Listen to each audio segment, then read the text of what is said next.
അപ്പോൾ ഇന്നത്തെ ബ്രേക്ക്ഫാസ്റ്റ് ആണ് പുട്ട്, ചായ, പിന്നെ പഴം ഞങ്ങൾ ഒരിക്കലും ഒഴിവാക്കില്ല, അതെപ്പോഴും ഇവിടെ ഉണ്ടാവും. മൈസൂർ പൂവനുണ്ട്, ആണിപ്പൂവനുണ്ട്, അതുപോലെ ചെങ്കദളിയുണ്ട്.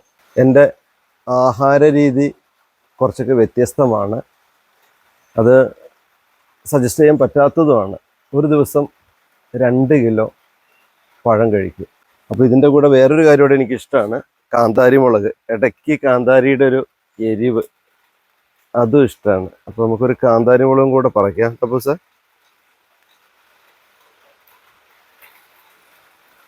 കാന്താരിൻ്റെ എരിവും കൂടെ. അപ്പോൾ ബ്രേക്ക്ഫാസ്റ്റ് കഴിക്കാം. അപ്പോൾ പുട്ട്, ഇത് ആണിപ്പൂവൻ പഴം, ഇത് ചെങ്കദളി, ഇത് മൈസൂർ. അപ്പോൾ ഇതെല്ലാം കൂടെ കൂട്ടിയിട്ട് കഴിക്കട്ടെ കേട്ടോ. പുട്ട്, പിന്നെ ഇതാ എല്ലാ പഴത്തിൻ്റെയും പകുതി വീതം.